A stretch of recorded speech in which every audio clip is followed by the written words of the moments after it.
Bonsoir une fois de plus la famille et bienvenue dans la rubrique Astuces Santé, une présentation d'Olivia Mbala. Bonsoir également une fois de plus Olivia et bienvenue. Merci Server, bonsoir à toi. Aujourd'hui dans la rubrique Astuces Santé, nous parlons des mesures de prévention contre le choléra. Astuces Santé. Depuis plusieurs années aujourd'hui, depuis même des siècles, on entend parler de cette maladie, mais ils sont encore très nombreux à être inconscients de l'existence même de la maladie, mais surtout de savoir concrètement même la définition, est-ce que c'est concrètement.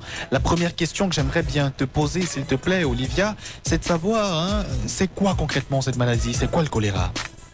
Le choléra est une maladie très contagieuse aux symptômes brutaux.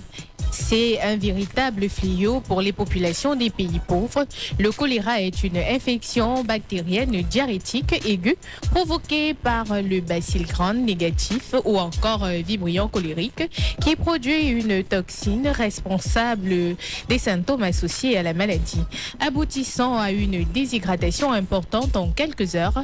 Cette infection se transmet par l'injection d'aliments ou d'eau contaminée par la bactérie. Pour la petite histoire, ce bacille fut initialement observé par l'un des fondateurs de la science bactériologique, Robert Koch, en 1883 en Inde. Le choléra est donc une maladie très contagieuse. Le choléra sévit de façon endémique dans les zones tropicales humides d'Afrique et d'Asie et de façon épidémique dans certains pays d'Amérique latine ainsi que dans les zones sèches. Pourquoi est-ce qu'on en parle aujourd'hui dans Astuces Santé? Depuis la dernière mise à jour de juillet 2024, par le MinSanté, 63 nouveaux cas ont été signalés dans la région du centre et du littoral Cameroun.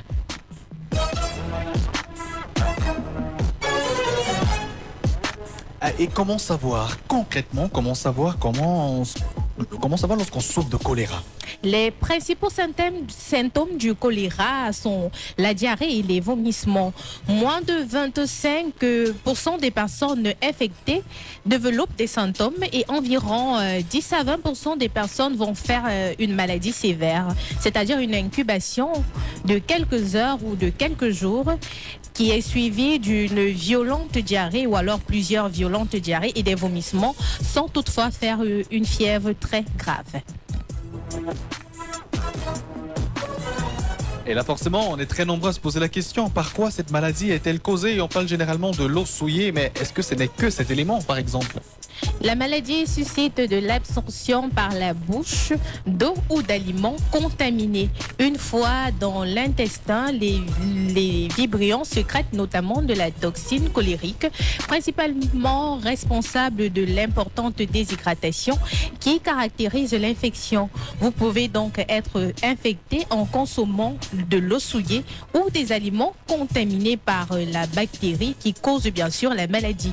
La transmission du choléra d'une personne à une autre par simple contact est peu probable.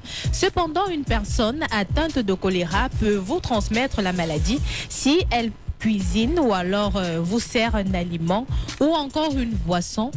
Là, vous pourrez tout de suite contracter la maladie. Donc, faites très attention à où est-ce que vous consommez vos repas à midi. Et pour conclure, je te poserai la question, quelles sont les habitudes à adopter pour soit traiter cette maladie ou totalement l'éradiquer, si c'est possible?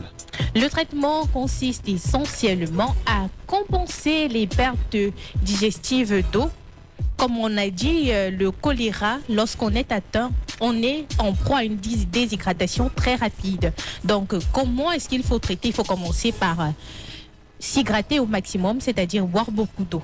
L'antibiothérapie est utilisée dans le cas les cas graves de choléra, mais l'émergence des couches de vibrions cholériques multirésistantes aux antibiotiques nécessite un test, la sensibilisation aux antibiotiques sur un échantillon représentatif de couches isolées. Donc, il faudrait, en résumé, nettoyer les alentours de la maison pour vivre dans un cadre sain, boire de l'eau potable, se laver les mains avant et après chaque repas, on le dit depuis qu'on fait les classes de CP et tout. Il faudra également contrôler ce que nous consommons. Parfois, en bordure de route, on va trouver un vendeur de beignets là qui est assis et qui n'a même pas pris la peine servir de couvrir les beignets. Ouais. Et là, on va acheter, manger. C'est la maladie en fait qu'on achète à ce moment-là.